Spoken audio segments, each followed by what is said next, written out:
The rain doesn't ask permission before it shatters glass into texture.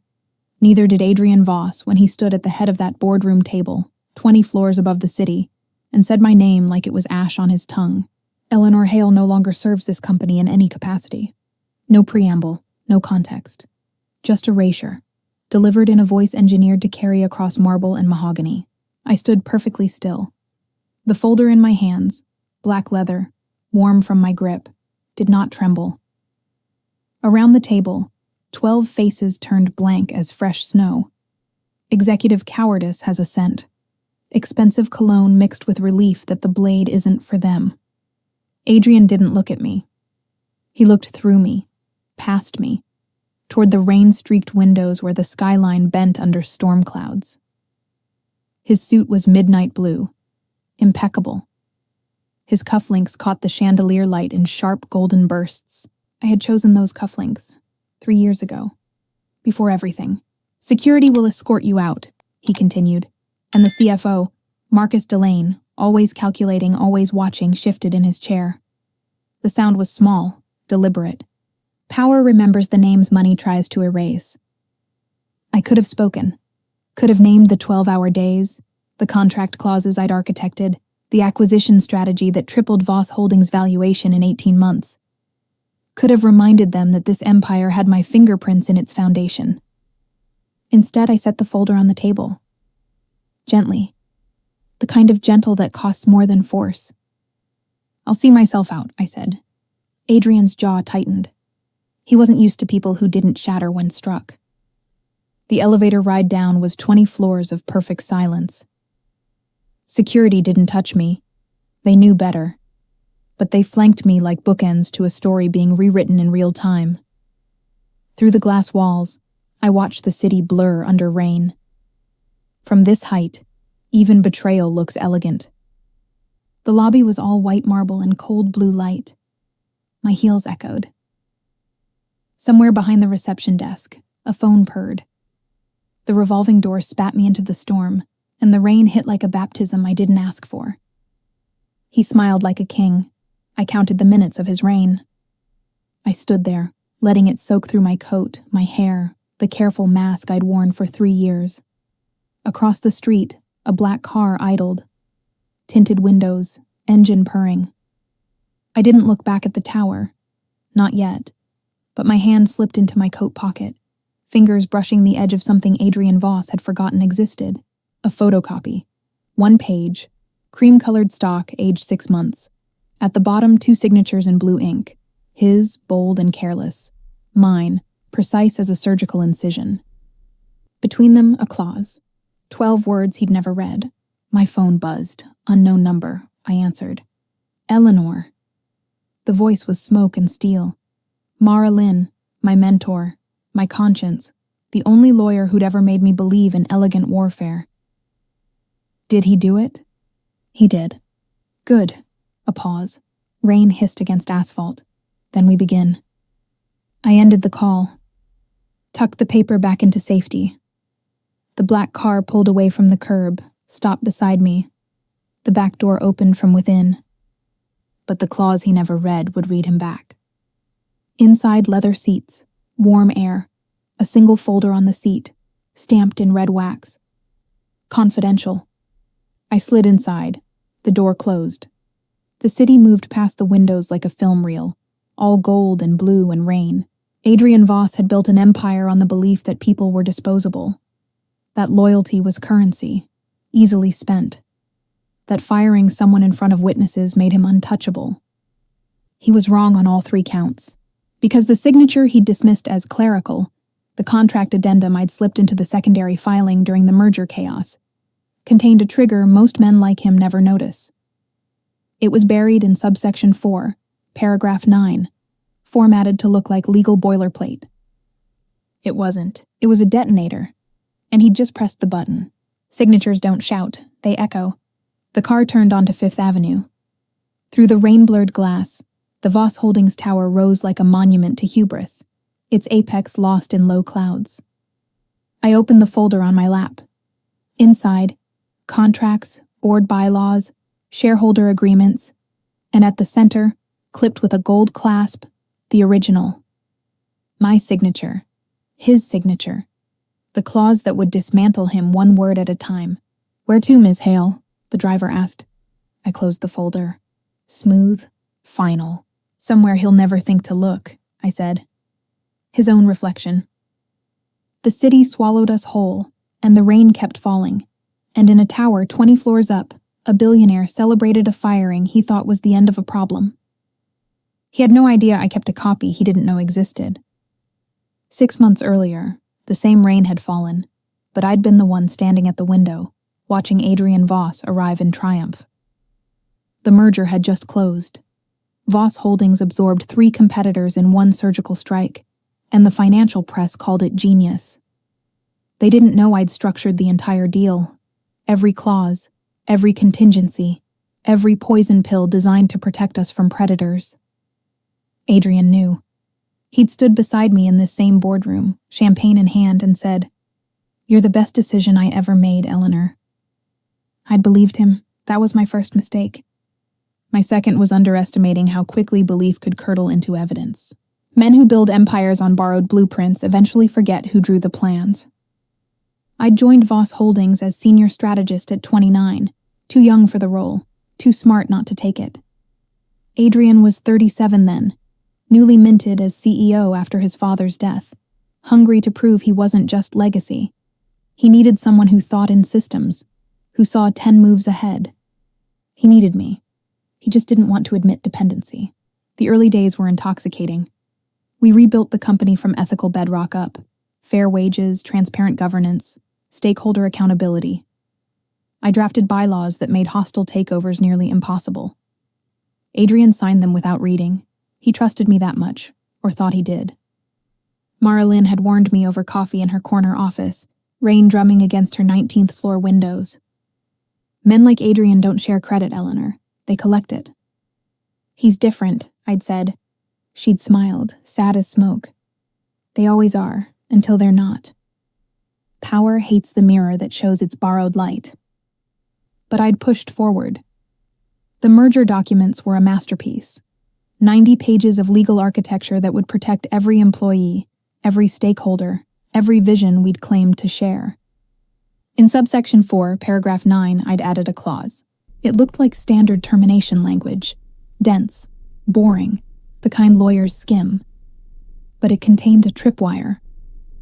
If Eleanor Hale is terminated without documented cause prior to the completion of the 3-year integration period, all merger contracts revert to pre-signing status, pending independent board review. Translation: fire me unfairly, and the entire empire goes into legal paralysis. I'd shown Adrian the page. Standard protection, I'd said. Both of us. He'd barely glanced at it.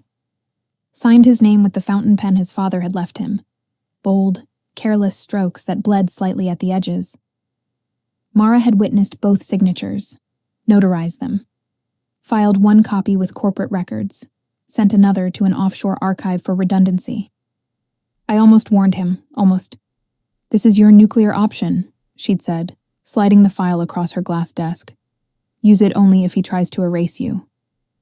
"He won't," I'd replied.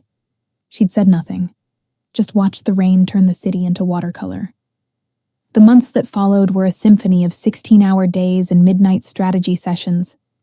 Adrian and I became a mythology within the company, the visionary and his architect, the face and the blueprint.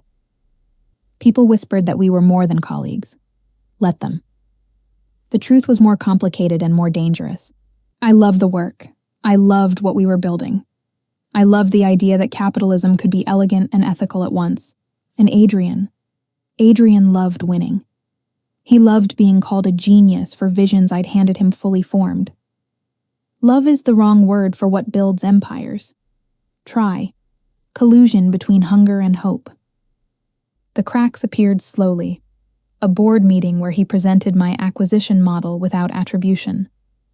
A press interview where my ideas became the executive team's collective insight. A shareholder call where he corrected me in front of investors. Not because I was wrong, but because I'd spoken first. Marcus Delane, the CFO, had caught my eye across the conference table that day. His expression was careful, neutral. Later in the elevator, he'd said, "You should document everything." "What?" "Your contributions. He's building a narrative where your support staff." I'd dismissed it. Paranoia, I thought. Office politics. But I'd started keeping records. Emails, draft notes with my initials, meeting transcripts. The betrayal, when it came, wasn't dramatic. It was incremental. Death by 1,000 redactions. Erasure doesn't announce itself. It whispers until you disappear. Adrian began excluding me from client meetings. My recommendations went unacknowledged. Junior analysts started presenting work I'd supervised as their own, with his blessing. The night before the firing, I'd found him in his office, city lights reflecting off the glass behind him, making him look like a hologram. "We need to talk about credit allocation," I'd said. He'd looked up from his laptop, and his eyes had been stranger's eyes. "Eleanor, you're an employee. Employees execute. They don't dictate."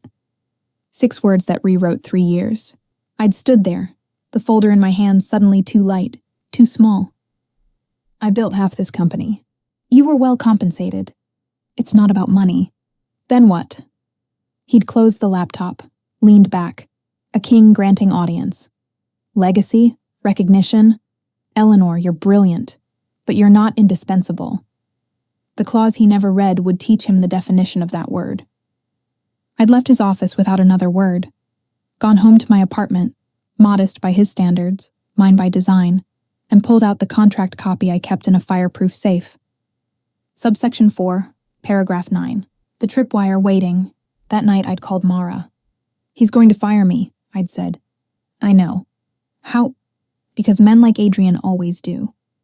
The question is, are you ready to pull the thread that unravels him?" I'd looked out my window at the rain-soaked city, at the tower where I'd poured 3 years of my life into foundations he thought were his alone. "Yes," I'd said. Mara had been silent for 3 heartbeats. Then, "The clause triggers automatically if you're terminated without cause. But Eleanor, once this starts, there's no stopping it. His empire freezes, the board investigates, the press circles.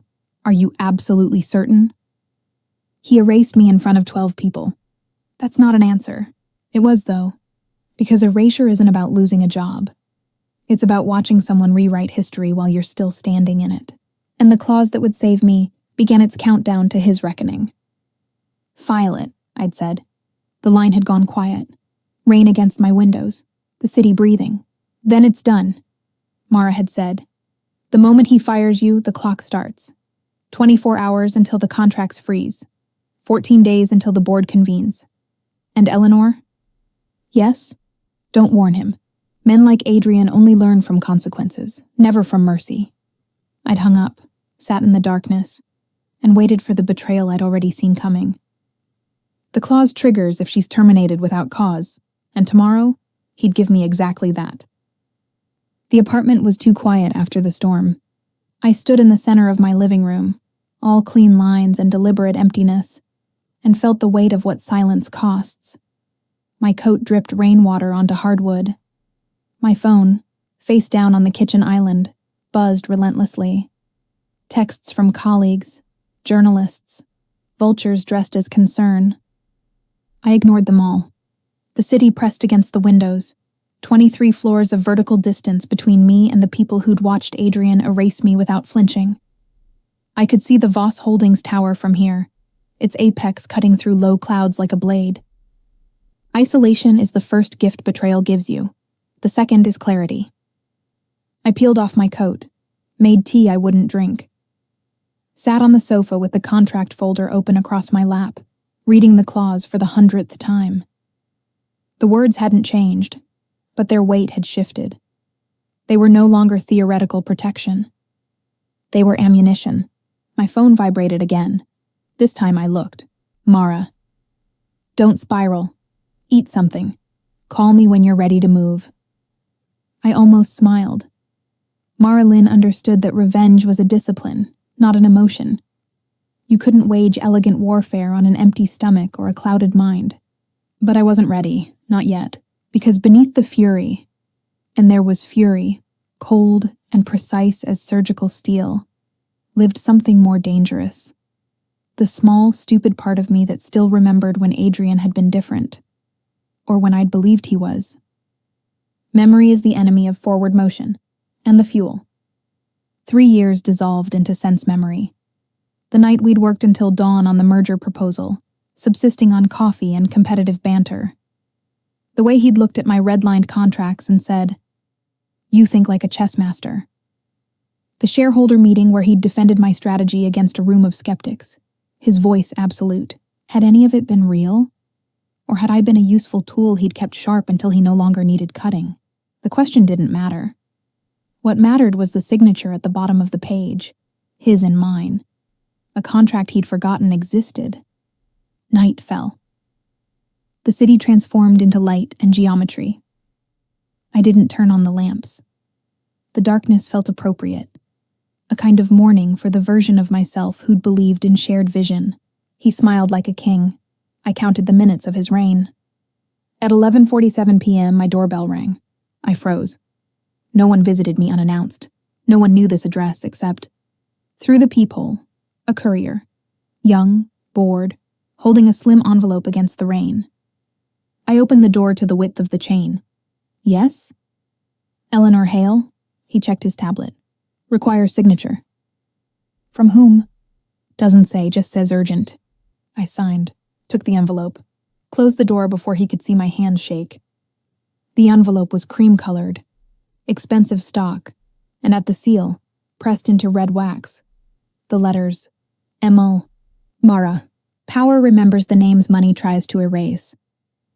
I tore it open carefully, preserving the seal. Inside, a single sheet of paper, Mara's handwriting in blue ink. Eleanor, the contract is enforceable. I've verified with 3 independent counsel. Adrian's termination notice was verbal and public, which constitutes documentation of dismissal. No cause was stated, cited, or filed. The clause triggers at midnight tonight.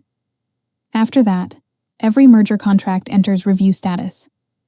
The board must convene within 14 days per the bylaws you wrote. He doesn't know yet, but he will by morning. You have a choice. Walk away clean or walk forward into fire. Either way, I'm with you. Maud, I read it twice. 3 times. The implications unfolded like origami in reverse. If the clause triggered, the entire Voss Holdings empire, 3 companies absorbed, 2 pending acquisitions, 17 international deals, would freeze. Shareholders would panic. The board would demand explanations. And Adrian would have to answer for why he'd fired the one person whose signature held the architecture together. But the clause he never read would read him back. I checked my watch, 11:53 p.m. 7 minutes until midnight. 7 minutes until the tripwire detonated. I should have felt triumph. Instead, I felt something stranger. The awful clarity of knowing that once you pull a thread, you can't unknit it back into innocence. This would destroy him. Not immediately. Adrian was too well armored for that. But slowly, systematically, the way rust eats through iron. And I would watch. Signatures don't shout, they echo. My phone lit up. Mara calling. I answered. Did you get it? She asked. Yes. And I looked at the contract on my lap. At the 2 signatures, his careless and bold, mine deliberate and small. At the clause that had seemed like paranoia 6 months ago and looked like prophecy now. Tell me something, I said. When you watched me add this clause, did you know he'd betray me? Silence. Then, I knew he was capable of it. Men who build empires on other people's blueprints always are. Why didn't you warn me? Would you have listened? No, I wouldn't have. Because I'd been in love with the idea of what we were building. And love makes you stupid about architecture. Almost warned him, almost. Eleanor, Mara said, her voice softer now, nearly gentle. You don't have to do this. The clause protects you legally. You'll be compensated. You can walk away. Can I? You can, but you won't. She was right. Because walking away meant letting Adrian rewrite history, letting him tell a story where I was a footnote, an assistant, a woman who'd been lucky to stand in his light. And I was done with other people's stories. Midnight, I said. What happens then? The contracts enter automatic review. I've already prepared the filing. At 12:01, it goes to the board secretary, the SEC, and every major shareholder. Adrian won't know until morning. By then, it's irreversible. I looked at my watch. 11:58. 2 minutes. Eleanor. Mara's voice cut through my hesitation like a blade through silk. This is the last exit. After midnight, there's only forward. I thought of Adrian's face in the boardroom, the way he'd said my name like it was something disposable. I thought of the empire I'd helped build, the contracts I'd written, the strategies I'd architected. I thought of the 12 executives who'd looked away while I was erased. Revenge isn't loud, it's patient. File it, I said. You're sure? I'm sure. 11:59. Then consider it done, Mara said. Welcome to the war, Eleanor. Try to sleep. She hung up. I sat in the darkness, watching the city breathe, watching the Voss Holdings tower glow against storm clouds. At exactly midnight, my phone chimed. An email from an automated system, confirming receipt of legal filing. And somewhere across the city, in a penthouse I'd helped him afford, Adrian Voss slept soundly, unaware that his empire had just begun to crack. The rain continued. Softer now. The kind of rain that doesn't announce itself, just changes everything slowly. I closed the folder, set it on the coffee table beside cold tea. Tomorrow, the world would wake to questions. By afternoon, those questions would have teeth. By week's end, Adrian would understand what it meant to be erased by the very systems you thought you controlled. The letter proved the signature chain was intact, and the empire he thought was his had always belonged to someone else. Mara's office existed in that rarefied space where law becomes art. 19th floor, corner windows, furniture that cost more than conscience. I'd been here a dozen times before, but never like this. Never as a weapon being sharpened. She sat behind her glass desk, morning light turning her silver hair into a halo of calculated elegance. Between us, 3 stacks of documents, color-coded, cross-referenced, annotated in her precise handwriting. Coffee, she offered. Answers, I said. She smiled. Same thing in our world. Power remembers the names money tries to erase. I sat. The leather chair exhaled softly, expensive and resigned. Outside, the city woke up to headlines it didn't understand yet. My phone had been vibrating since dawn. Texts, calls, a voicemail from Marcus Delane that I hadn't opened. Mara slid the first stack toward me. These are the merger contracts. All 3 acquisitions. Your clause appears in identical language across every document. I flipped through them. Subsection 4, paragraph 9, highlighted in yellow. The same 12 words, repeated like an incantation across 90 pages of legal architecture. How enforceable? I asked. Absolutely. I've had Judith Chen review them. She's the best contract litigator in the state. Her assessment? Airtight. The language is clear, the trigger conditions are met, and Adrian's verbal termination constitutes documentation under corporate bylaws. His lawyers will argue otherwise. They will. They'll lose. She tapped the second stack. These are the board bylaws, also written by you. They specify that any contract dispute involving officer-level personnel requires independent board review within 14 days of filing. I knew this. I'd written it as protection against exactly the kind of autocratic overreach Adrian had just committed. Irony tasted like copper on my tongue. He smiled like a king. I counted the minutes of his reign. The third stack? I asked. Mara's expression shifted, became something sharper, more dangerous. Leverage. She opened the folder. Inside, emails, financial records, meeting transcripts, all dated within the last 6 months, all showing a pattern of systematic credit theft, strategic exclusion, deliberate marginalization. Where did you get these? You sent them to me, every week. You were documenting for yourself, not for war, but I kept everything. I stared at the evidence of my own erasure, itemized and indexed. It should have felt validating. Instead, it felt like watching my own autopsy. This proves he violated the partnership agreement, Mara continued. Not legally, he's too smart for that, but ethically, optically. If this reaches the press, Adrian becomes the billionaire who stole credit from the woman who built his empire. That's not what I want, I said. Isn't it? Justice and revenge wear the same face until you're forced to choose between them. I want what's mine, recognition, justice, not... I gestured at the files. Not victimhood. Eleanor. Mara leaned forward, her voice dropping to the register she used for truth-telling. You can have justice. But justice in this world requires visibility. And visibility means blood in the water. I closed the folder, pushed it back across the desk. Then we use it strategically, not as a weapon, as a deterrent. Explain. Adrian operates on image. His entire brand is visionary leadership, ethical capitalism, the CEO who does well by doing good. If this goes public, he's finished. But if we threaten exposure only, keep it as leverage, he has to negotiate. Mara considered this. You want a seat at the table? I want my name on the contracts, my equity restored, and a board vote that forces him to explain why he fired me without cause. Revenge by bureaucracy. I like it. She sipped her coffee. But Adrian won't negotiate. Men like him don't compromise. They double down. Then he'll lose everything. Almost warned him, almost. Can you live with that? The question hung in the air between us, heavy as a verdict. Could I?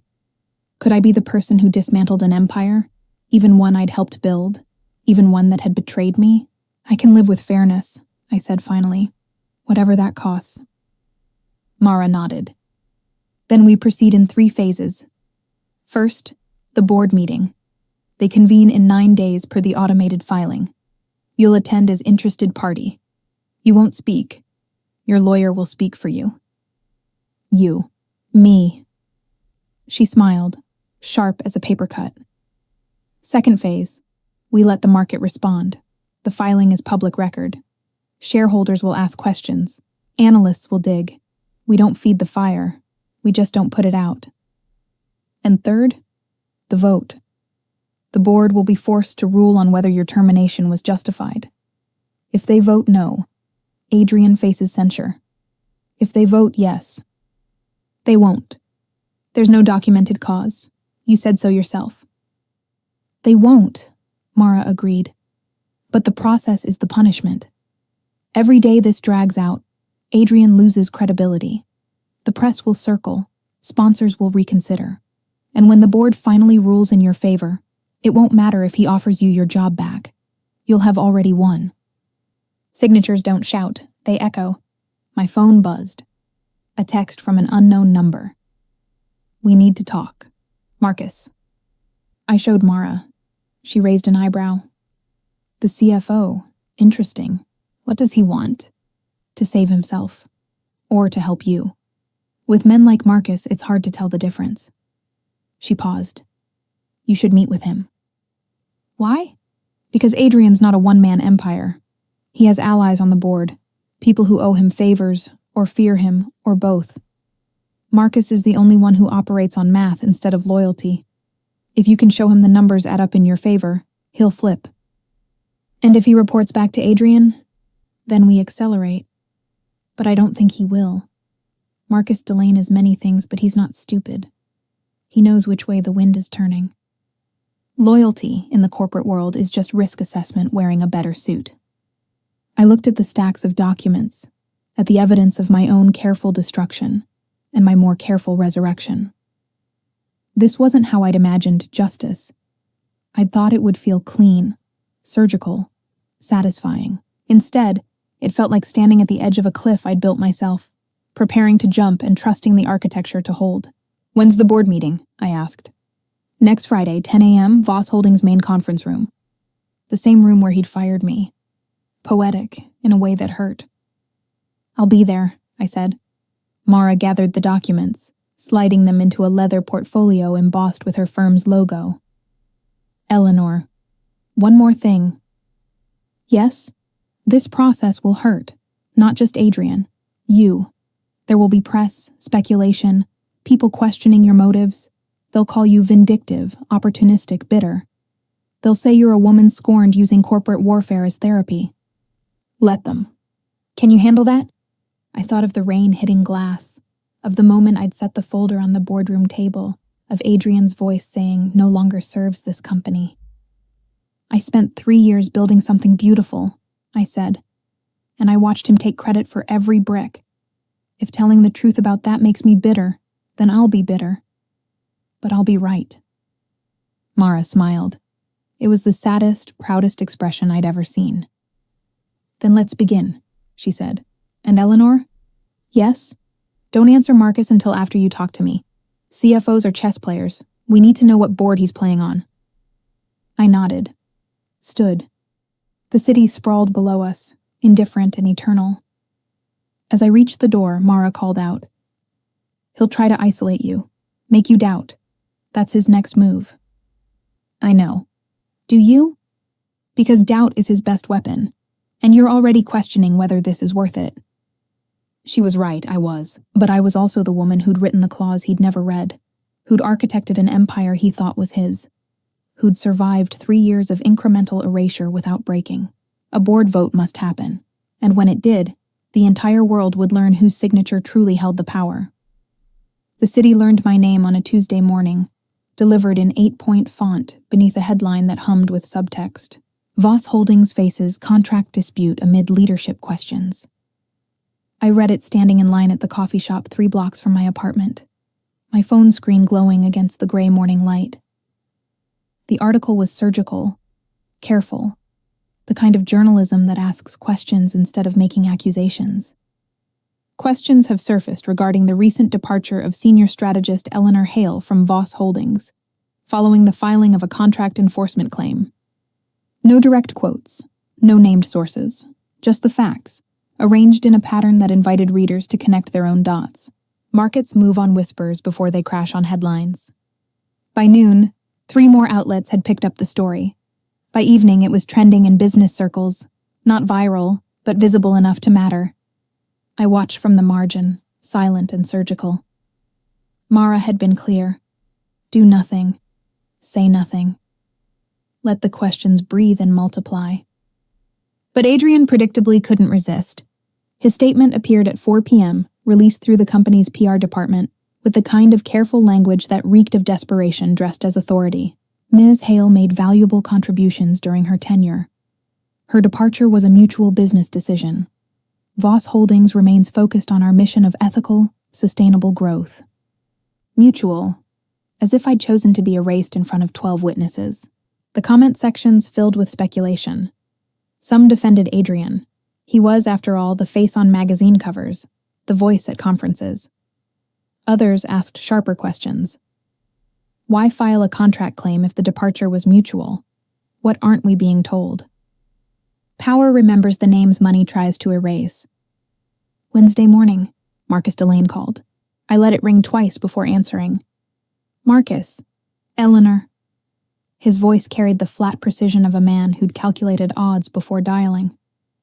"We should talk." "We're talking. In person. Today. Neutral ground." I glanced at Mara's last text. "If he reaches out, meet him, but pick the location. CFOs hate not controlling the board." "The atrium," I said. 1 o'clock. "The hotel?" "The lobby bar, public glass walls." A pause. He understood. I wouldn't give him the privacy to threaten or charm me. "Fine," he said. 1 o'clock. He hung up before I could. He smiled like a king. I counted the minutes of his reign. The atrium was exactly what I needed. Open, visible, full of business travelers who wouldn't notice or care about 2 people having coffee. I arrived early, claimed a corner table with sightlines to every entrance, and ordered tea I wouldn't drink. Marcus appeared at 12:58, precisely on time, wearing the same gray suit he'd worn the day Adrian fired me. Some men treat consistency like armor. He sat without asking, folded his hands on the table, looked at me with eyes that had learned to see through balance sheets and into the math of human behavior. "You look well," he said. "You look nervous." A flicker of something, amusement, respect, crossed his face. "Smart woman. Flattery's not going to work, Marcus. I'm not here to flatter. I'm here because the board is panicking. Good. Is it? He leaned forward. Eleanor, do you understand what you've triggered? The contract freeze affects 17 active deals. We've had 3 sponsors request clarification calls. Our stock is down 4% since Monday. Almost warned him, almost. That's not my problem. It's everyone's problem. Employees, shareholders, people who depend on this company functioning. I set down my tea, met his eyes. Where was this concern when Adrian fired me in front of the entire executive team? When he took credit for strategies I'd built? When he systematically erased my contributions for 6 months? Marcus didn't flinch. I noticed. And said nothing. I said nothing to him. I said plenty to you, remember? Document everything. He had. In the elevator, after the shareholder call. A warning I'd dismissed as paranoia until it became prophecy. Why? I asked. Why warn me? Because good strategists are rare. Adrian's brilliant at vision, terrible at architecture. He needs you. He just doesn't know how to admit dependency without feeling weak. Then he's about to learn. Loyalty, I was learning, was just risk assessment wearing a better suit. Marcus sighed, pulled a folder from his briefcase, black leather, twin to the one I'd carried into the boardroom. Inside, spreadsheets, projections, risk assessments. These are the numbers if the contract freeze holds through the board vote. Conservatively, $12 million in delayed revenue, 3 partnerships at risk, shareholder confidence in question. Show Adrian. I have. He thinks it's leverage to force you to withdraw the claim. It's not. I know. Marcus closed the folder. Eleanor, I'm not here on his behalf. I'm here on mine. That surprised me. Explain. The board vote is Friday. Right now it splits 5-5 with 2 undecided. Those 2, Judith Ortega and Raymond Cole, they're old guard. They respect process, legacy, institutional memory. They remember you. Signatures don't shout, they echo. What are you saying? I'm saying if you walk into that meeting with documentation, proof of your contributions, evidence of systematic exclusion, they'll vote your way. Adrian loses the censure vote. And I become CFO of a company in crisis under a weakened CEO. You want him gone. I want stability. If that means Adrian stays but humbled, fine. If it means new leadership, also fine. What I can't afford is prolonged chaos. I studied him. Marcus Delane, the perpetual calculator, the man who measured loyalty in basis points and risk-adjusted returns. He wasn't offering allegiance. He was offering alignment. What do you need from me? I asked. Testimony. The board will ask you to speak. Don't be emotional, be factual. Show them the emails, the meeting notes, the pattern. Make it about competence, not grudges. And in return, I vote your way. I bring Ortega and Cole with me. 7-3 in your favor. Adrian gets censured. The contracts unfreeze. You get recognition, compensation, whatever Mara's negotiating for. It was too clean, too convenient. Power hates the mirror that shows its borrowed light. Why should I trust you? I asked. You sat silent when he fired me. Because I'm a coward about confrontation and a genius about survival. And right now, survival means betting on you. He slid the folder across the table. These are my risk models, unedited. If I were playing both sides, I wouldn't show you the math that proves you're winning. I opened the folder, scanned the projections. He was right. Every scenario analysis showed the same pattern. Prolonged dispute meant cascading damage. Quick resolution meant contained crisis. And in every model, my name appeared in the solution column. I'll think about it, I said. Eleanor, I said I'll think about it. He nodded. Stood. Adjusted his cufflinks. Silver, understated. Nothing like Adrian's gold. The vote is Friday at 10. If you're going to use me smart. If betrayal was the first lesson, alliance was proving to be the second. He left. I sat alone with his folder, with the math that proved I was becoming exactly what I'd fought against. Someone who weaponized relationships, who calculated human behavior like profit margins. My phone buzzed. A text from an unknown number. Saw the headlines, well played, a former colleague. Then another. Always knew you were the smart one. Coffee? Then 5 more. People who'd watched me get erased suddenly remembered I existed. Vultures dress as friends when they smell blood in the water. I silenced my phone, left the atrium, walked 12 blocks in cold autumn air, trying to remember why justice had seemed simple before I'd started seeking it. By the time I reached my apartment, dusk had turned the city into silhouette and light. The Voss Holdings Tower stood against the skyline, its apex glowing. From this distance, it looked like what it had always been, beautiful, powerful, and built on foundations that were finally beginning to crack. My phone rang. Mara. Did you meet with Marcus? She asked. Yes. And? He wants to flip. Bring 2 board members with him. Seal the vote. Do you trust him? No, but I don't need to trust him. I just need his vote. Mara was quiet for a moment. Then, you're learning. That's good and dangerous. Which matters more? Depends on whether you're trying to win or stay yourself. Could I do both? Or was that the real cost, becoming sharp enough to cut and losing the softness that made me human? The press is asking for comment, Mara continued. What do you want me to tell them? Nothing, let Adrian fill the silence. He will, probably with lawyers. Let him. Every word he says digs deeper. Eleanor. Mara's voice shifted, became the tone she used when she was stepping out of lawyer and into mentor. How are you? Really? I looked at my reflection in the darkening window. I barely recognized the woman looking back. Harder, colder, necessary. I'm what he made me, I said. That's not true. Isn't it? A week ago I built things. Now I dismantle them. No. A week ago you built things and let someone else take credit. Now you're taking back what was always yours. There's a difference. There was. I just wasn't sure the difference mattered to the person I was becoming. Get some sleep, Mara said. Friday's going to be long. She hung up. I stood at the window, watching the city breathe, watching lights blink on in towers full of people fighting their own quiet wars. Somewhere in one of those towers, Adrian Voss was strategizing, calling lawyers, preparing to bury me in paperwork and precedent. He didn't know I'd already written the rules he'd have to fight by. Press leak mentions her name, and by morning, the entire world would know exactly what he'd tried to erase. Chapter 6. The elevator to the 20th floor felt slower than I remembered.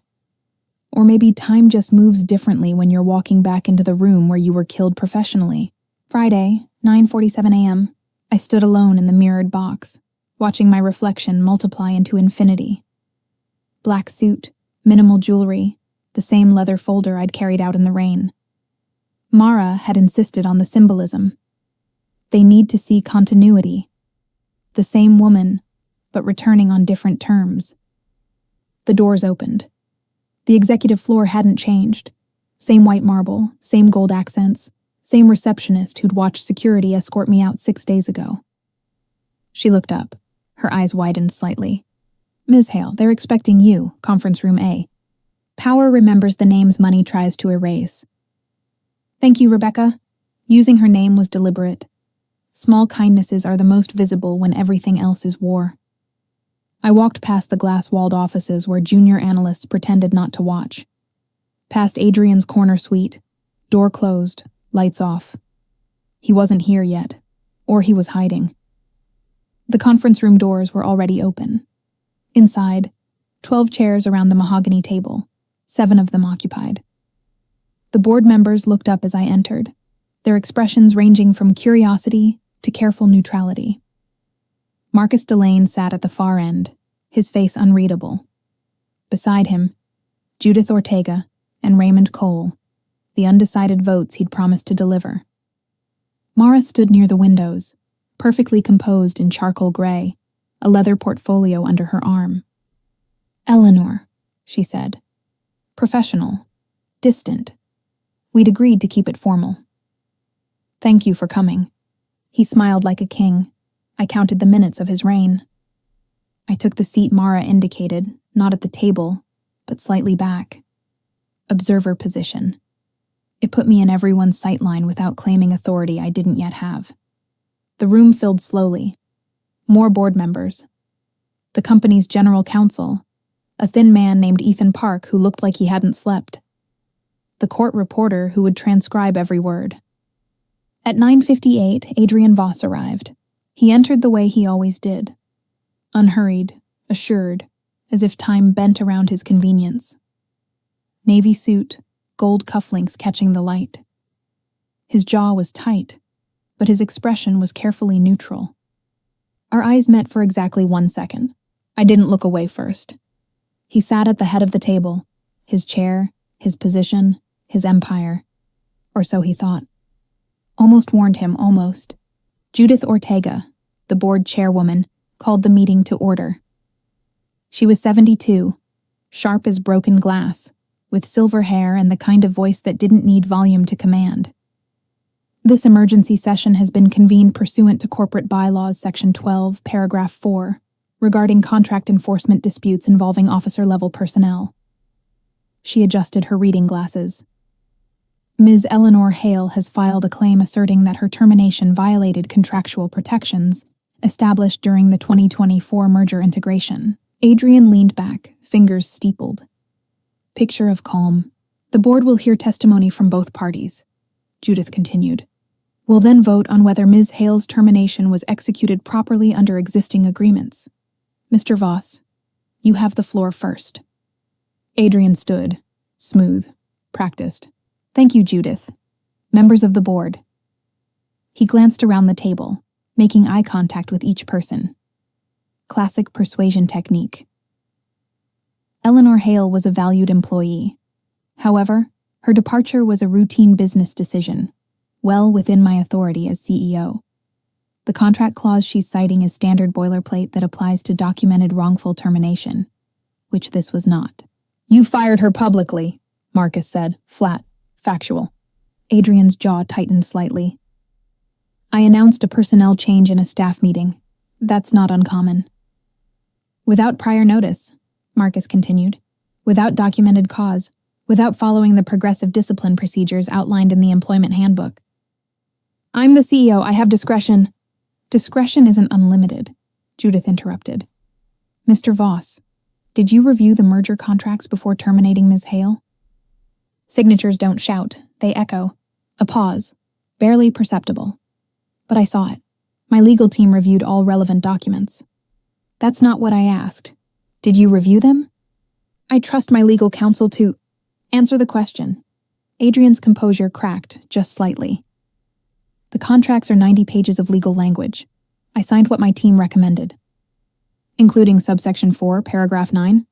He hesitated. I don't recall the specific subsection numbers. Judith removed her glasses, cleaned them slowly. The silence stretched like piano wire.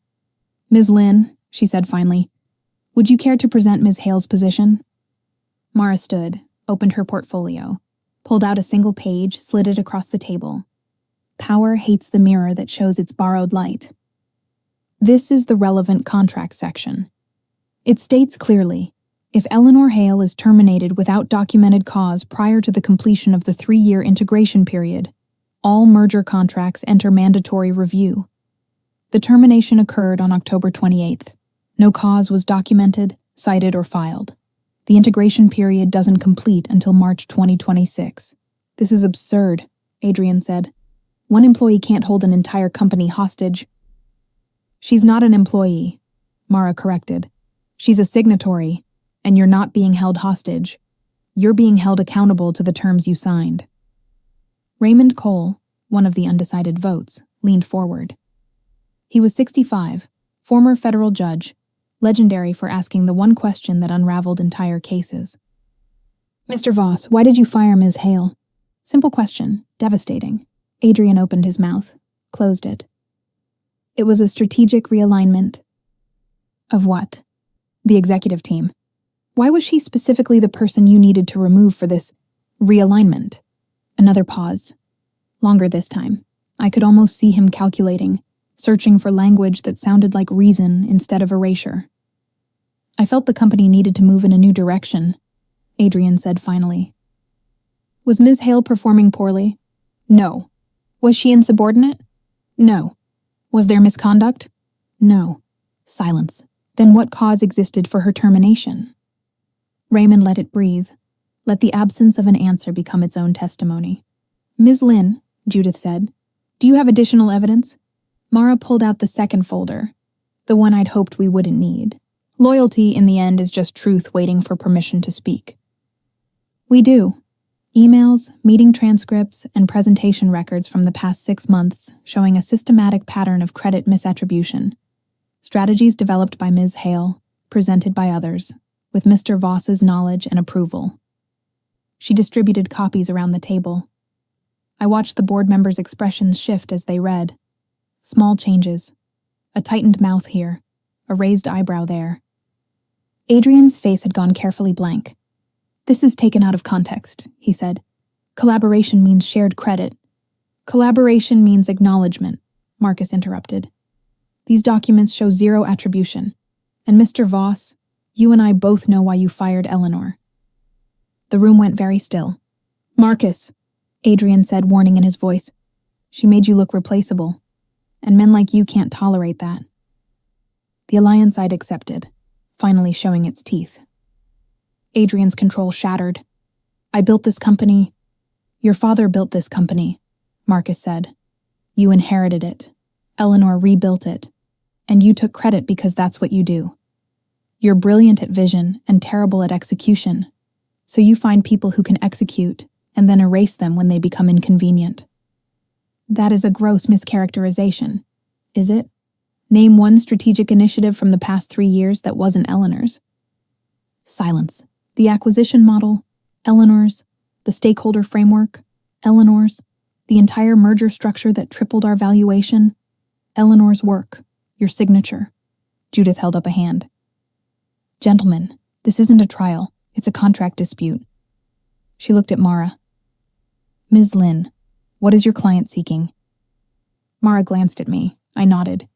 Recognition, equity restoration, and a formal acknowledgement that her termination violated contractual terms. We're not seeking Mr. Voss's removal. We're seeking accountability. Could I do both? Win and stay myself?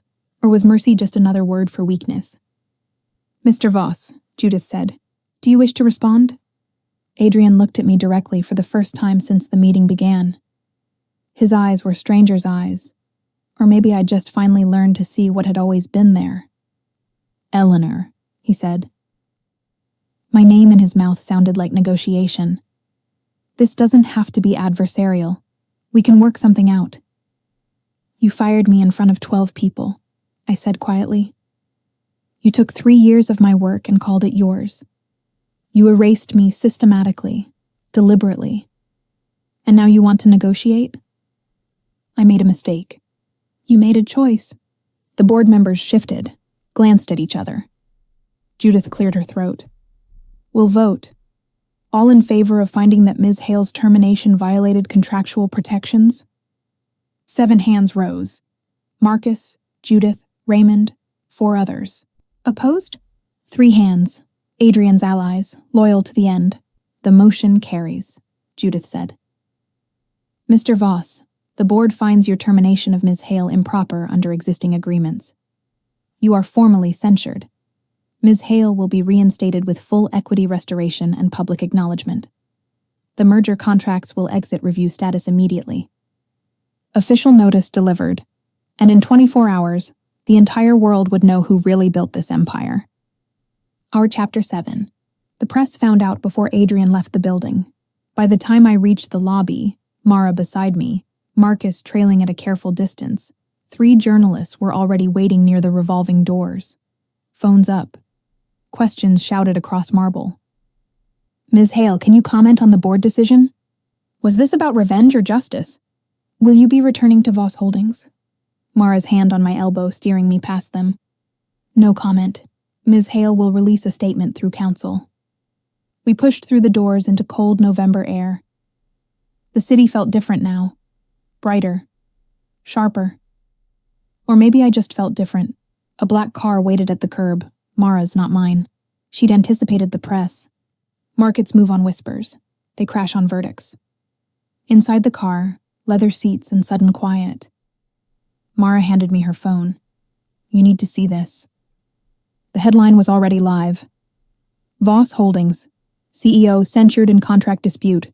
Board rules in favor of fired strategist. I read the first paragraph. Clinical, factual, devastating. "It's fair," I said. "It's nuclear." Mara took back the phone. "By this afternoon, every business outlet will have the story. By evening, Adrian will be doing damage control on 6 fronts." Good. She studied me. "Is it?" "Eleanor, this is where it gets complicated. You won.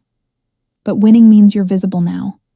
They'll dig into your past, question your motives, frame this as a scorned woman narrative.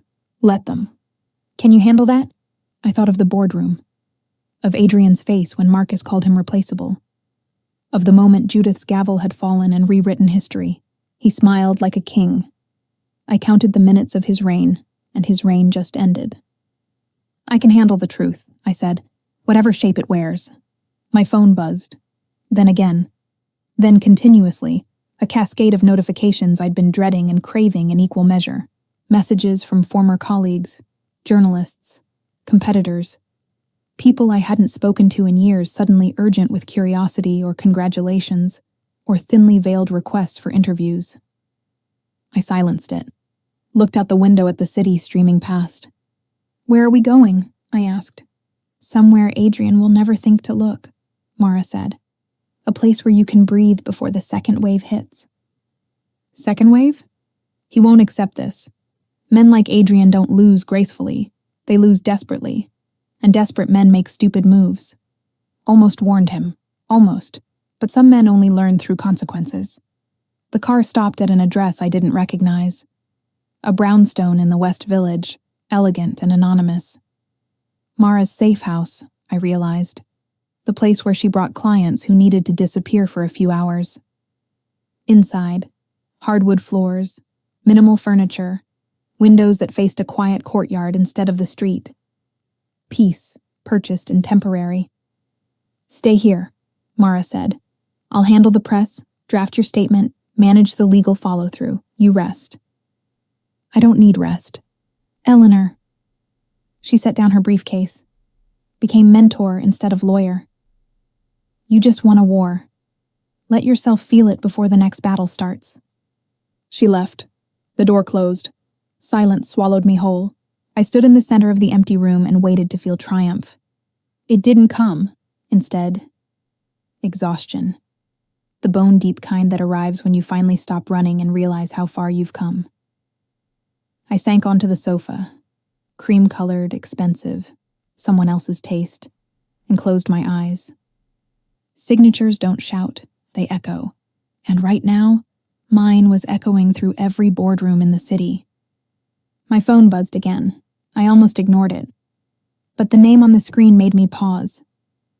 "Marcus Delane," I answered. "Marcus." "Eleanor, are you somewhere safe?" "Define safe." "Somewhere Adrian can't find you for the next few hours, because he's unraveling." I sat up. "Explain." "After the vote, he went back to his office, started making calls. His lawyers first, then his PR team. Then, and this is where it gets interesting, his father's old attorney." "Why?" "Because he's looking for a way to overturn the board decision, or nullify the contract, or find some technicality that proves you manipulated the system. Power hates the mirror that shows its borrowed light, and Adrian just saw his reflection clearly for the first time." "Can he do that?" I asked. "No, the vote is final, but he can create chaos trying, and chaos is expensive." "For him or for me?" "Both. Eleanor, he's desperate, and desperate people don't care about collateral damage." I thought of the Adrian I'd known 3 years ago. Confident, controlled, the man who'd looked at my contracts and called them genius. That Adrian was gone. Or maybe he'd never existed except in my need to believe we were building something together. "What do you need me to do?" I asked. "Nothing. Stay quiet. Let him make his mistakes. I just wanted to warn you. He's going to try something. I don't know what yet, but it's coming." "Thank you, Marcus." A pause. "I didn't do it for you. I did it for the company. I know, but thank you anyway. He hung up. I sat alone with the weight of what came next. The board vote was a victory, but it wasn't the end. It was permission to continue. To walk back into the empire I'd built and reclaim my name on it. But at what cost? If betrayal was the first lesson, and alliance the second, then consequences were proving to be the third. My phone lit up again, this time a news alert. Voss Holdings. Stock drops. 7% following board decision. Sponsors request emergency meetings. I read the article. Analysts questioning Adrian's leadership. Shareholders demanding transparency. 3 major clients putting contracts on hold pending governance review. The empire was fracturing. Not because of me, because of him. Because he'd built a mythology around himself that couldn't survive contact with the truth. Another notification. An email from an address I didn't recognize. Subject line, "You won." Now what? I opened it. Eleanor. Congratulations on your victory. You've proven what I always suspected. Adrian Voss is a house of cards dressed in Armani. But winning a board vote isn't the same as winning the war. He'll come for you again. Smarter this time, more careful. And the press will get bored of the justice narrative and start looking for blood. So here's my question. What do you actually want? Your old job back? Revenge? To dismantle him completely? Because if it's the third option, I can help. A friend you haven't met yet. No signature, no identifying information. Just an offer wrapped in anonymity. I deleted it. Because whoever sent it didn't understand. This wasn't about dismantling Adrian. It was about rebuilding myself. And you can't build on someone else's ruins. Only on foundations you trust. Revenge, I was learning, was just justice that forgot to stop. The afternoon dissolved into evening. Mara returned with food I didn't eat and documents I needed to sign. Reinstatement papers. Equity agreements. A carefully worded public statement that said everything and nothing. Ms. Hale is grateful for the board's decision and looks forward to continuing her work with Voss Holdings. Diplomatic, bloodless, perfect. Adrian released his own statement, Mara said, showing me her phone. I read it. I respect the board's decision and remain committed to Voss Holdings' mission of ethical leadership and sustainable growth. Translation, I'm wounded but not dead. He's planning something, I said. I know. His lawyers filed 3 motions this afternoon, all procedural nonsense, all designed to slow the reinstatement process. Will it work? No, but it'll cost time and money. He's trying to exhaust you.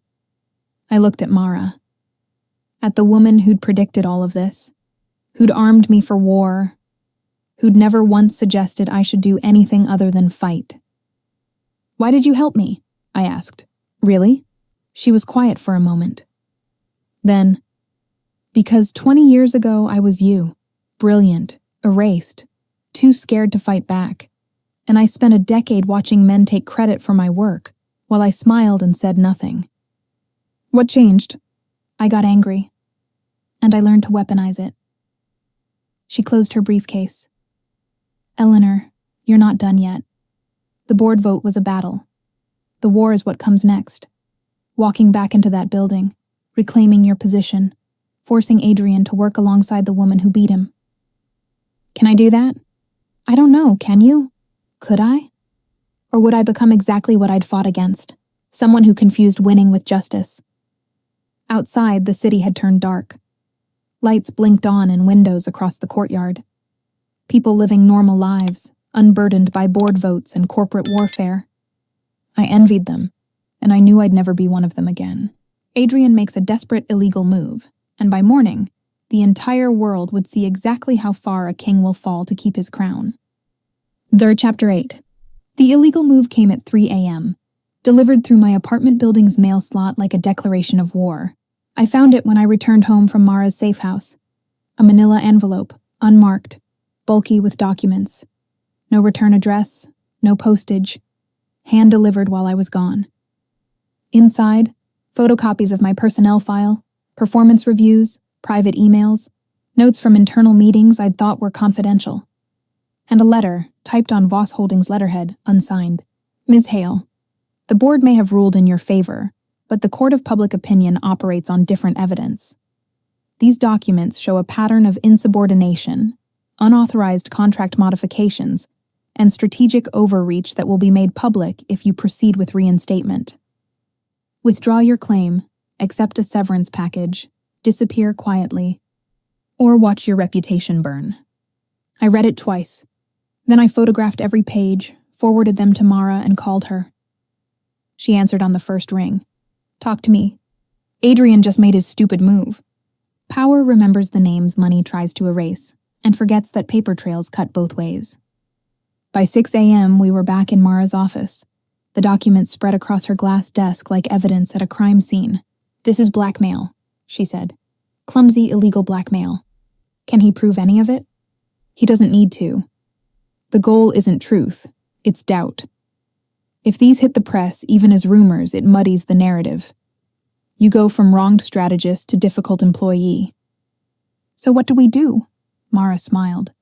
It was the coldest expression I'd ever seen on her face. We give him exactly what he's afraid of. Visibility. She pulled out her phone, made 3 calls. By 7 a.m., we had a plan. By 8 a.m., it was in motion. By 9 a.m., Adrian Voss's world was ending. He smiled like a king. I counted the minutes of his reign, and his reign just became ours. The press conference happened at 10 a.m. in Mara's firm's main conference room. Not my choice. Mara insisted on home court advantage. 20 journalists packed into a space designed for 12. Cameras, recorders. The sharp scent of ambition and coffee. I sat at the head of the table, Mara beside me, Marcus Delane on my other side. The CFO's presence was strategic. It signaled that Adrian's own executive team was fracturing. Mara spoke first. Calm, surgical. Yesterday, Ms. Hale received threatening correspondence containing confidential personnel documents that were illegally obtained and distributed. We're filing criminal complaints this afternoon. But first, we want to address the substance of these accusations. She distributed packets to the journalists. Inside, the blackmail letter, my responses to each accusation, and, most devastating, a timeline showing every strategic initiative attributed to me, with corresponding emails proving Adrian's awareness and approval. Signatures don't shout, they echo, and some echoes destroy empires. The pattern is clear, Mara continued. Mr. Voss benefited from Ms. Hale's work for 3 years. When she became inconvenient, he fired her illegally. When she sought recourse, he engaged in witness intimidation and blackmail. This isn't a personnel dispute. It's a case study in corporate abuse. The questions came fast. I answered carefully, precisely, letting the documents speak louder than my emotions. Ms. Hale, what do you want from Voss Holdings now? What I've always wanted. Recognition for my work, accountability for what was done to me, and assurance that no other employee will be treated this way. Will you return to your position? Yes, the board has reinstated me. I intend to honor that decision. Even knowing you'll have to work alongside Mr. Voss? I paused. This was the question that mattered. Could I do both? Win and stay myself? Or was mercy just another word for weakness? Adrian Voss is brilliant at vision, I said carefully. But vision without execution is just performance. I'm returning because the work matters more than pride, and because the company I helped build deserves better than this. The room went quiet. That answer would be the headline. I knew it. Mara knew it. And Adrian, wherever he was watching, would know it too. After the conference, Marcus pulled me aside in the hallway. That was brave, he said. That was necessary. Eleanor. He glanced around, making sure we were alone. The board is meeting an emergency session this afternoon. There's going to be a vote on Adrian's future. My stomach tightened. What kind of vote? Removal, or forced resignation. The blackmail was the last straw. Even his allies can't defend this. I should have felt victorious. Instead, I felt something more complicated. What will you vote? I asked. Marcus was quiet for a moment. What do you want me to vote? Loyalty, in the end, is just truth waiting for permission to speak. I thought of Adrian in the boardroom, composed and controlled until the moment he shattered. I thought of the 3 years we'd spent building something I'd believed in. I thought of the empire that carried his name and my architecture. Vote your conscience, I said. But Marcus, if they remove him, the company destabilizes, sponsors flee, the market panics, everyone suffers. So you want me to save him? I want you to save the company. There's a difference. He studied me. You're more pragmatic than I expected. I'm exhausted. Pragmatism is what's left. He nodded. Left. I stood alone in the hallway, listening to phones ring and keyboards clatter and the ambient sound of a world moving forward while mine hung suspended. If betrayal was the first lesson, alliance the second, and consequences the third, then mercy was proving to be the hardest lesson of all. Mara found me an hour later. The board voted. And Adrian stays, but barely. 6-4 vote, with 2 abstentions. He's on formal probation. Any further infractions, he's gone. Who abstained? Marcus and Judith. I understood. They'd left the door open. Room for redemption or room for rope to hang himself, depending on what Adrian chose next. My phone buzzed. A text from an unknown number. You could have destroyed me. Why didn't you? Adrian, finally breaking silence. I stared at the message for a long time. Thought about all the ways I could respond. All the things I wanted to say about betrayal and erasure and the 3 years I'd spent believing we were building something together. Instead, I wrote, because the company matters more than revenge. Don't make me regret that choice. I hit send before I could reconsider. 3 dots appeared, disappeared, appeared again. Then I won't. I didn't believe him. But I believed in the possibility of him trying, and maybe that was enough. She holds evidence that decides everything, and chose to hold it instead of wield it. The Chapter 9. The confrontation I'd been dreading came 3 days later, delivered not in a boardroom, but in an elevator. Monday morning, 8:47 a.m. I was returning to Voss Holdings for my first official day back, reinstated, vindicated, and more nervous than I'd admit. The elevator was empty when I stepped in. I pressed 20. The doors began to close. A hand shot through at the last second. Adrian Voss stepped inside. For 3 seconds. We stood in perfect silence. The elevator climbed. 15. 16. The city fell away below us, and there was nothing except glass and height and everything we hadn't said. Power remembers the names money tries to erase, but forgets that some names refuse to stay silent. Eleanor, he said finally. Adrian, I owe you an apology. I looked at him directly. Really looked. He'd aged in the past week.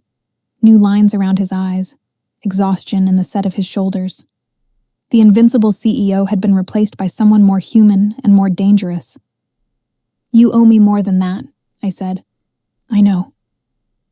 He leaned against the elevator wall. I convinced myself that the company was mine because my name was on the building, that my vision mattered more than your execution. I was wrong. Were you? Or are you just saying what you think I need to hear? The elevator reached 20, dinged. The doors opened onto the executive floor. Neither of us moved. He smiled like a king. I counted the minutes of his reign and learned that even fallen kings can be dangerous. Get out, I said quietly. Eleanor, get out. He held my gaze for 1 more second, then stepped into the hallway. The doors began to close. I meant it, he said through the narrowing gap. The apology, and if you give me the chance, I'll prove it. The doors sealed shut. The elevator paused, waiting for my next instruction. I pressed the button for the lobby, rode back down, walked out into morning air and realized I wasn't ready. Not for the confrontation. Not for walking back into that building. Not for pretending we could coexist professionally after everything. I called Mara. I can't do this, I said. Yes, you can. He was in the elevator. We barely spoke, and I realized I don't want to work with him. I don't want to see him every day. I don't want to pretend this is fixable. Almost warned him. Almost. But some bridges burn completely and some only look like they have. Mara was quiet. Then, Eleanor, what do you want, really? I stood on the corner outside Voss Holdings, watching people stream past. Everyone certain of their direction except me. I want what I built to mean something, I said. But I don't want to spend the rest of my career proving I deserve credit for it. Then don't. What? Don't work with him. Don't report to the board. Don't play by rules that were designed to erase you. Mara's voice sharpened with possibility. Eleanor, you just proved you can win against a billionaire CEO. Every company in the city knows your name now. You have options. I hadn't thought about options. I'd been so focused on winning that I'd forgotten to ask what winning was supposed to give me. Signatures don't shout, they echo, and mine was echoing through boardrooms I'd never even considered. What kind of options? I asked. Advisory positions. Consulting. 3 firms have already called me asking if you're available. Or, she paused, you could start your own firm, build something that's entirely yours. No shared credit, no erasure, just your name on the door. My own firm, the idea landed like lightning. Dangerous. Illuminating. I don't have the capital, I said. You have the reputation. And I have investors who'd fund you in a heartbeat after what you just did. I looked up at the Voss Holdings tower. 20 floors of glass and steel and architecture I'd helped design. It was beautiful. And it would never really be mine. Give me 48 hours, I said. To think about it? To decide what justice actually looks like. I hung up, walked 12 blocks to clear my head. Found myself at the coffee shop where I'd first read the headlines about my contract dispute. Ordered tea, sat by the window. Could I do both? Win and stay myself? Or was the real victory knowing when to walk away? My phone buzzed. A text from Marcus. Heard you left the building. Smart. For what it's worth, I think you should take Mara's advice. You're too good to spend your career cleaning up Adrian's messes. Then another text, from an unknown number. Ms. Hale, I'm a reporter with Bloomberg, working on a profile of women reshaping corporate governance. Would you be interested in speaking? Then 3 more. Investors, headhunters, a law firm in London. The world had noticed. And it was offering me everything I'd thought I wanted, except the one thing that mattered, peace. Loyalty in the end is just truth waiting for permission to speak. But what about loyalty to yourself? I finished my tea, made a decision, called Adrian.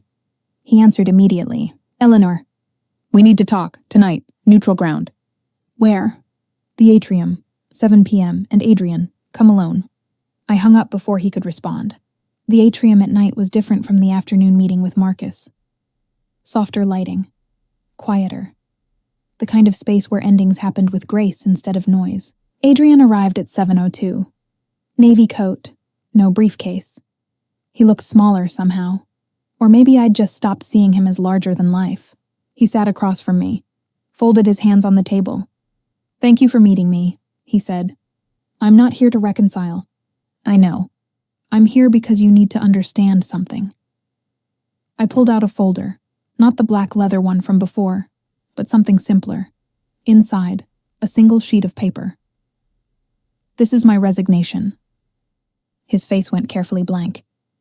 Eleanor, let me finish. I slid the paper across to him. I'm not resigning because you won. You didn't. I'm resigning because I won, and I finally understand what that means. Power remembers the names money tries to erase, but sometimes the greatest power is choosing not to stay. I don't understand, he said. I know you don't. That's the problem. I leaned forward. Adrian, for 3 years I convinced myself that shared credit was enough, that building something beautiful mattered more than having my name on it. But you taught me something important when you fired me. What? That my name matters. That my work has value independent of your vision. That I don't need your empire to prove I'm brilliant. I just needed to believe it myself. He looked at the resignation letter. Where will you go? Somewhere I build the empire instead of being the blueprint for someone else's. Eleanor. His voice cracked slightly. I know I can't undo what I did. But I meant what I said in the elevator. If you stay, things will be different. Equal credit, full partnership, your name on everything. You're offering me what I should have had from the beginning. Yes. 3 years too late. He smiled like a king, I counted the minutes of his reign and learned that some kingdoms aren't worth ruling. I stood, buttoned my coat. Sign it or don't, I said. Either way, I'm done fighting for space in a room that was always mine. I walked toward the exit, made it 5 steps before his voice stopped me. Eleanor! I turned. What you did, the contract, the board vote, all of it, that was brilliant. I should have said that first. For the first time since the firing, I saw something real in his expression. Not the CEO, not the strategist. Just a man who'd lost something he hadn't known how to value. I know it was brilliant, I said. That's why I don't need you to tell me. I left him sitting there, walked out into November cold. The city sprawled around me, full of towers and possibilities and empires waiting to be built. My phone buzzed. Mara, did you do it? Yes, I typed back. I'm free. Good. Come to my office tomorrow. We have investors to meet. I smiled. Put my phone away. Looked up at the Voss Holdings tower one last time. It was still beautiful, but it wasn't mine. And maybe it never had been. The real empire was the one I'd carry with me. The knowledge that I could build anything, survive anything, and walk away from anything that didn't serve me. Empire falls, but she chooses unexpected mercy, not for him, for herself. 3 months later, the rain returned. I stood in my new office, modest by Adrian's standards, mine by design, watching water streak down the windows. 15th floor, corner view. A glass desk that reflected light instead of absorbing it. On the wall behind me, a single frame. The contract. Subsection 4, paragraph 9. The clause that had changed everything. Below it, a brass plaque. Hale Strategic, founded 2025. My firm, my name, my terms. Power remembers the names money tries to erase, and some names become impossible to forget. The last 3 months had been a controlled hurricane. Meetings with investors. Recruiting top talent. People I'd mentored at Voss Holdings who'd quietly reached out when they heard I was building something new. 3 major clients signed within the first 6 weeks. The press had been kind, mostly. The strategist who brought down a billionaire, one headline called me. I'd hated it and let Mara handle the correction. I hadn't brought anyone down. I'd just stopped letting someone else stand on my shoulders. Mara had become my first official board member, Marcus Delane my first strategic advisor. Strange alliances, but effective. Adrian had signed my resignation without comment. Issued a statement praising my contributions and wishing me well. It was gracious and hollow, and exactly what I'd expected. We hadn't spoken since the atrium. He smiled like a king. I counted the minutes of his reign and built my own kingdom instead. My phone buzzed. A calendar reminder. Board meeting, 2 p.m. Not Adrian's board, mine. I gathered my materials. Walked to the conference room, small but sufficient, with that same view of rain and glass and city. 4 people waited. Mara, Marcus, and 2 other advisors I'd brought in for their expertise in governance and ethics. All right, I said, taking my seat at the head of the table. Let's talk about expansion. For the next 2 hours, we strategized. New markets, potential clients. The framework for a consulting model that prioritized transparency and equitable credit. Everything I'd wanted to build at Voss Holdings. Finally possible because I was building it myself. Signatures don't shout. They echo. And mine was echoing exactly where I'd designed it to. After the meeting, Mara stayed behind. You look happy, she said. I look exhausted. Same thing in our world. She pulled out her phone. Have you seen this? She showed me an article. Business Insider. Voss Holdings reports Q4 losses. CEO Adrian Voss announces restructuring. I skimmed it. Revenue down. 3 major clients departed. Board implementing new oversight measures. Adrian's quote was buried in paragraph 7. We're committed to rebuilding trust and returning to our core values. He's struggling, Mara said. I know. Does it feel like justice? I thought about that. About the difference between revenge and fairness. About winning and walking away. It feels like consequences, I said finally. Which is better than justice. Because consequences are what you earn. Justice is what you're owed. Almost warned him, almost, but some lessons can only be learned through falling. Mara smiled. You've changed. Have I? 3 months ago, you would have felt guilty about his losses. Now you just see them as data. She was right. I had changed, become sharper, colder, more calculating, but also more certain, more myself. Is that bad? I asked. No. It's evolution. She stood, gathered her things. Eleanor, you did something remarkable. You didn't just win against a billionaire. You proved that the systems can work, if you know how to use them. Or if you wrote them in the first place. She laughed. That too. After she left, I sat alone in my office, watching the rain turn the city into watercolor. My phone buzzed. An email from an address I recognized. Adrian, Eleanor. I saw the announcement about your third client. Congratulations. You're building something remarkable. I won't pretend I don't regret how things ended. I do. Every day. But I'm also grateful. You taught me something I should have learned years ago. That the people who build empires deserve to own them. I hope you're well. Up. I read it twice. Felt nothing except mild curiosity about whether he meant it. It didn't matter. His regret wasn't my responsibility. Power hates the mirror that shows its borrowed light, but sometimes that mirror is the only way to finally see. I closed the email without responding. Opened my design software instead. Started sketching the framework for a new governance model a potential client had requested. This was what I'd wanted. Not revenge, not even justice. Just work that mattered. Credit that was mine. A name that meant something. Outside, the rain continued. The same rain that had fallen the day Adrian fired me. The same rain that had soaked through my coat while I stood on the street corner, wondering if I was brave enough to fight back. The rain doesn't ask permission before it shatters glass into texture. Neither did I. I worked until the city lights blinked on, until the rain softened into mist, until the day dissolved into the kind of quiet that means you're exactly where you're supposed to be. At 7 p.m., I closed my laptop, gathered my things, looked one last time at the contract on my wall.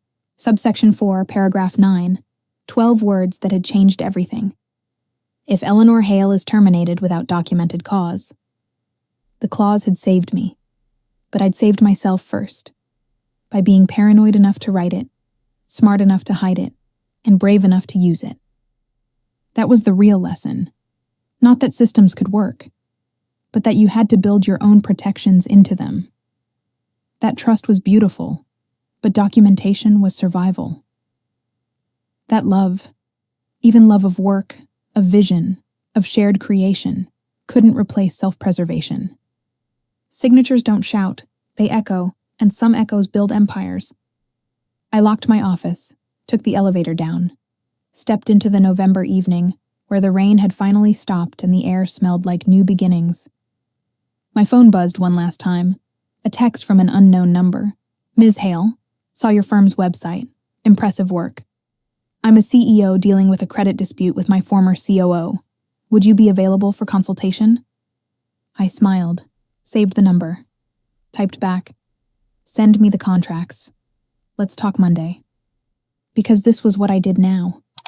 I helped people who'd been erased reclaim their names. I built systems that couldn't be weaponized. I made sure that brilliance got credited to the people who earned it. I was Eleanor Hale, strategist, architect, the woman who'd brought a billionaire to his knees with 12 words he'd never bothered to read. And I was just getting started. If this story found you in the rain, let it leave you in the light. Sometimes the greatest revenge is building something so beautiful they can't pretend you were never there. Subscribe for more truths signed in silence. Stories like this don't shout. They resonate. Stay with us. Billionaire Secret Stories.